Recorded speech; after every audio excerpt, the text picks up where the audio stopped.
ওম নমো ভাগবতে বাসুদেবায়। জয় শ্রীকৃষ্ণ। রাধে রাধে। শুধু কৃষ্ণ ভক্ত, গৌর ভক্ত, হরি ভক্ত, আমার মা সকল, বাবা সকল, আপনাদের প্রতি প্রত্যেকের চরণের সশ্রদ্ধ প্রণাম জানিয়ে শুরু করছি আজকের গীতা পাঠ। তো আজকের গীতা পাঠের বিষয় হলো শ্রীমদ্ ভাগবত গীতার 3য় অধ্যায় কর্মযোগ। তো কর্মযোগের আমরা এর আগে অধ্যয়ন করেছি 16 নম্বর শ্লোক পর্যন্ত, ব্যাখ্যা শ্রবণ করেছি। তো বাবা, আমি কৃষ্ণ কথা হরি কথায় অত পটু নয়, তবে আপনাদের সুধীজনা গুণীজনা যারা সাধুগুরু বৈষ্ণব রয়েছেন, আপনাদের আশীর্বাদে আমার এই অকৃত অধমের এই গীতা পাঠে মন নিবেশ করেছে। তার জন্য সকলের চরণে আমার সশ্রদ্ধ প্রণাম। আপনারা দয়া করবেন, আশীর্বাদ করবেন, আমি যেন এই গীতা কথা আপনাদেরকে শ্রবণ করাতে পারি, সেই শক্তি আমাকে দান করবেন। সবারই চরণে সাধুগুরু বৈষ্ণব মণ্ডলী, আত্মীয় স্বজন, ভাই বন্ধু, ভক্ত শ্রোতা, কাছের দূরের যত রয়েছেন সাধুজনা গুণীজনা, সকলের চরণে সশ্রদ্ধ প্রণাম জানাই। তো শুরু করছি আজকের গীতা পাঠ। তো এর আগে আমরা শ্রবণ করেছি 16 নম্বর শ্লোকে, যেজন ব্যক্তি যে ইন্দ্রিয় বিষয় সকলের নিবৃত্ত হন, তিনি কিন্তু কি করেন, তো ধর্মেতে তার মন কিন্তু কি বলছে, যে ইন্দ্রিয় সুখ আসক্ত বা পাপ জীবন সে ধারণ করে, সে বৃথা জীবন ধারণ করে। তো আমরা ইন্দ্রিয় সুখাসক্ত, মানে আমাদের যে ইন্দ্রিয়গুলো আছে সেই কাজে যদি আমরা আসক্ত থাকি, তাহলে আমাদের বৃথা জীবন ধারণ হয়। অবশ্যই তাহলে আমাদের ধর্মের দিকে অগ্রসর হওয়া উচিত। তো চলুন আজকে আমরা গীতা পাঠ শ্রবণ করব 17 নম্বর শ্লোক কর্মযোগের। ওম নমো ভগবতে বাসুদেবায়। কৃষ্ণায় বাসুদেবায় হরে পরমাত্মনে প্রণত ক্লেশনাশাই গোবিন্দায় নমো নমো। হে কৃষ্ণ করুণা সিন্ধু দীনবন্ধু জগৎপতে গোপেশ গোপিকা কান্ত রাধাকান্ত নমস্তুতে। নমো ব্রহ্মণ দেবায় গো ব্রহ্মণ হিতাচ জগদিতায় কৃষ্ণায় গোবিন্দায় নমো নমো। পিতা স্বর্গ পিতা ধর্ম পিত হি পরম তপ পিতরি পিতম পণ্যে প্রিয়ন্তে সর্বদেবতা সর্ব দুঃখ নিয়ন্ত্রিতাং ভক্তি মুক্তি প্রদান বিশ্বেশ্বরী জগদাত্রী মাতৃদেব নমস্তুতে।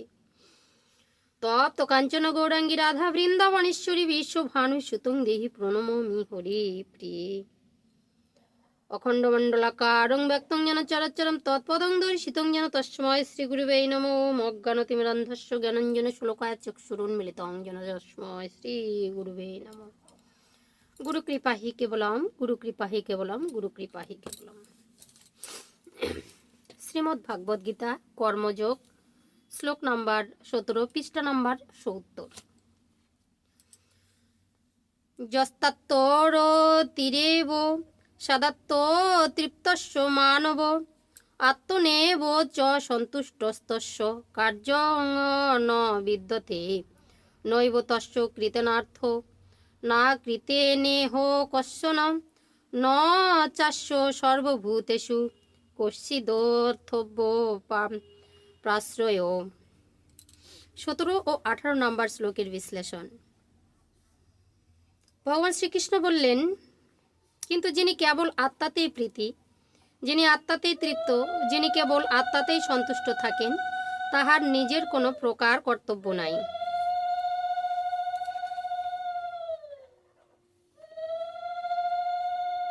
যিনি আত্মারাম, তাহার কর্ম অনুষ্ঠানের কোনো প্রয়োজন নাই, কর্ম হইতে বিরত থাকারও কোনো প্রয়োজন নাই, সর্বভূতের মধ্যে কাহারও আশ্রয় কাহারও প্রয়োজন নাই, তিনি কাহারও আশ্রয়ে সিদ্ধিকাম হইবার আবশ্যকতাও রাখেন না। তো কর্ম করা বা ইহাদের পক্ষে উভয়ই সমান, কাজ কর্ম করা বা না করা এটা উভয়ই সমান। কাজেই ইহারা সম্পূর্ণ স্বার্থ সিদ্ধ শূন্য হইয়া যথাপ্রাপ্ত কর্ম করিতে পারেন। তুমিও তদ্রূপ অনাসক্তভাবে স্বীয় কর্তব্য কর্ম করিবে। অর্জুনকে বলল, যারা আত্মারাম, আত্মাতেই তুষ্টি থাকে, নিজেতেই ব্যস্ত, নিজেরই কর্মে সন্তুষ্ট, কে কি খেলো কে কি নিল এগুলোর মধ্যে কিন্তু তার সমভাব, তো তারাই আসল কিন্তু কি বলবো জ্ঞানী, গুণী বা শ্রেষ্ঠ যোগী। তো অর্জুনকে বলছে তুমি এমনটা হও। তস্মাদ অশক্ত সততং কার্যং কর্ম সমাচর অশক্ত হাচরণ কর্ম পরমাপ্নতি পুরুষ। বলছে অতএব তুমি আসক্তি শূন্য হইয়া সর্বদা কর্তব্য কর্ম সম্পাদন করো, কারণ অনাসক্ত হইয়া কর্ম অনুষ্ঠান করিলে পুরুষ পরম পদ মোক্ষ প্রাপ্ত হন। অনাসক্ত, কোনো কিছুতে আসক্ত না রেখে যদি কার্য সম্পূর্ণ করেন, সেই পুরুষই মোক্ষ প্রাপ্ত হন। কর্মেও নৈব হি সংসিদ্ধি মাস্তিতা জনকাদয় লোক সংগ্রহ বাপি সংপশ্যন কর্তু মহর্ষি যদ যদাচরিতি শ্রেষ্ঠ তত্ত্ব দেবেতর জন স্বয়ত প্রমাণাং কুরুতে লোকস্তথ তদনুবর্ততে।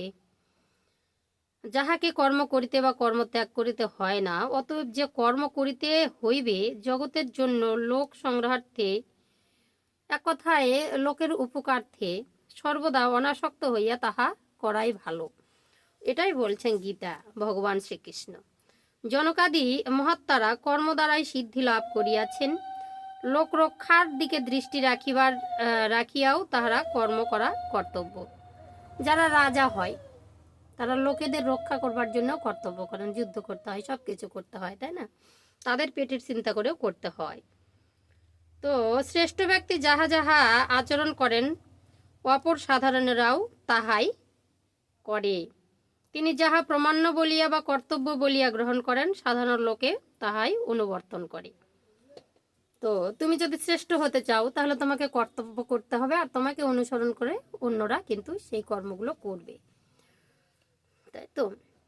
ন মে পার্থাস্তি কর্তব্যং ত্রিষু লোকেষু কিঞ্চন নানা ব্যাপ্তব্যং বর্তয়েব চ কর্মাণি যদি হে হং ন বর্তয়ং জাতু কর্মণ্য তন্দ্রিত মম বর্তন্তে মনুষ্য পার্থ সর্বস্ব উদিশিদে ইউরিমে লোকন গুজ্জাং কর্ম চেদহম শঙ্করস্য চ কর্তা সমুপহন্না মিমা প্রজা।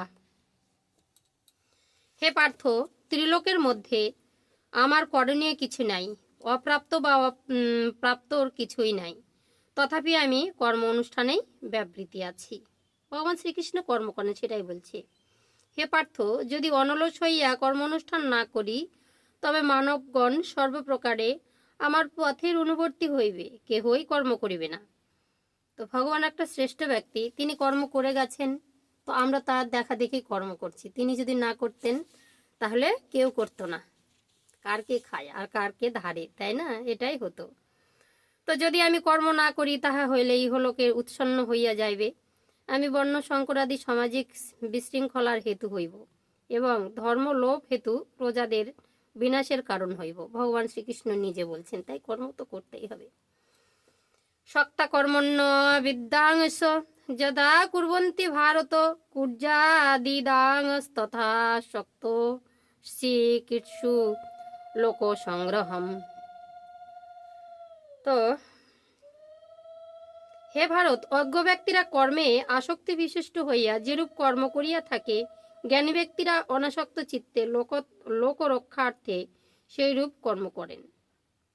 অজ্ঞ ব্যক্তিরা আসক্তির জন্য, কোনো কিছুর জন্য, কোনো স্বার্থের জন্য কর্ম করেন, আর যারা জ্ঞানী ব্যক্তি তারা স্বার্থ ভিন্ন মানুষের উপকারের জন্য কিন্তু কর্ম করেন। সমাজের জন্য কত কে কাজ করেন। বলে তোমাকে কি দেয়? বলছে কিছুই দেয় না। তাহলে কেন করো? ভালো লাগে তাই করি। তো মানুষের মঙ্গলের জন্যই কর্ম কিন্তু করে যারা জ্ঞানী ব্যক্তি। সমাজের জন্য কিছু করা, দেশের জন্য কিছু করা, এগুলো তো জ্ঞানী ব্যক্তির কর্তব্য। মানুষেরই কর্তব্য মানুষের পাশে দাঁড়ানো, তো আমরা তো সেটা করি না, তাই না? তো আসক্ত হয়ে আমরা কাজ করি। ন বুদ্ধি ভেদং জনয়েদ জ্ঞানাং কর্ম সাঙ্গনাম জয়েত সর্বকর্মাণি বিদ্যানযুক্তা সমাচরণ প্রকৃতি ক্রিয় মানানি নৈগুণ কর্মাণি সর্বস্ব অহংকার বিমূঢ়াত্মা কর্তাহমিতি মন্যতে।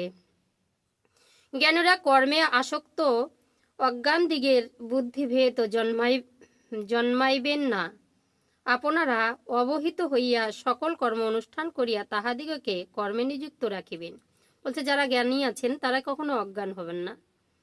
অজ্ঞান দিগের বুদ্ধির জন্য আপনি কিন্তু মানে অজ্ঞান যারা, তাদেরকে বুদ্ধির জন্য, যে পরের জন্য কিছু করতে হয়, বড় লোক যারা আছে, আধিপত্য যাদের আছে, তাদেরকে বলছেন ভগবান যে তাদেরকে কোনো কাজ যদি সমাজের জন্য করে যান। তো আমরা দেখেছি আগে কি বেহুলা লক্ষিন্দরের পিতা যদি মনসার পূজা দিত, তাহলে পূজাটা হতো, নাহলে সমাজে কেউ পুজো দিতে পারবে না, তার হাত দিয়ে পূজাটা প্রচলন। তো এইরকম বড় বড় আধিপত্য ব্যক্তিরা যেসব কর্মগুলো করবে, তো অজ্ঞান ব্যক্তিরা সেগুলোই অনুসরণ করবে। বলছে সেটাই করো, সেই কাজে আপনারা নিযুক্ত থাকুন।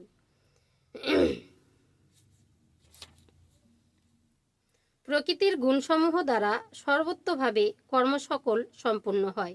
যে অহংকারের মুগ্ধচিত্ত, সে মনে করে আমিই কর্তা, সেটা কিন্তু করবেন না, এটাই বলছেন। তত্ত্ববিত্ত মহাবাহ গুণকর্ম বিভাগয় গুণাগুণেষু বর্তন্তে ইতিমত্তান সজ্জতে।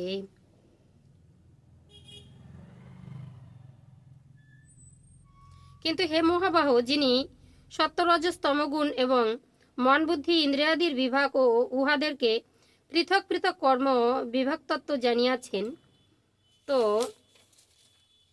তিনি ইন্দ্রিয় বিষয়ে প্রবৃত্ত আছে ইহা জানিয়াও কর্মে আসক্ত হন না, কর্তৃত্বাভিমান করেন না।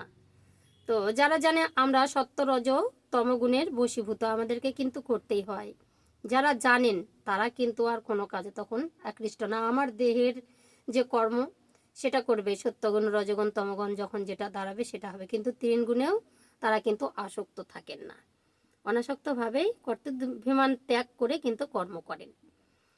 প্রকৃতির গুণ সংমূঢ়া সজ্জন্তে গুণ কর্মসু তান কৃতস্ন বিদ মদ্দান কৃতস্ন ভিন্ন বিচালয়েত মোহি সর্বাণি কর্মাণি সংন শ্রদ্ধাত্ম চেতসা নিরাশীর নির্মম ভূতা সুধস্য বিগত জড়। বলছে যাহারা প্রকৃতির গুণে মোহিত, তাহারা ইন্দ্রিয়াদির কর্মে আসক্তিযুক্ত হয়। সেই সকল অল্পবুদ্ধি মন্দমতিদিগকে জ্ঞানীগণ কর্ম হইতে বিচলিত করিবেন না। দেখুন,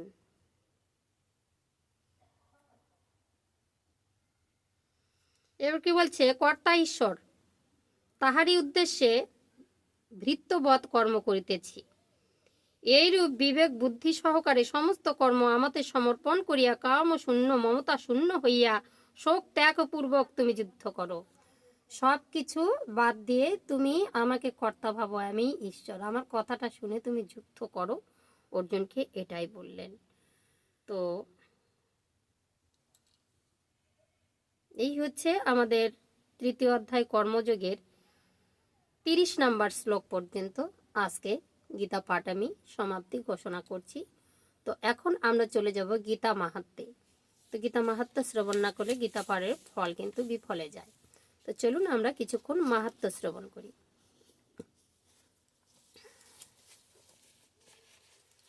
ওম শ্রী শ্রী গীতা মাহাত্ম্য।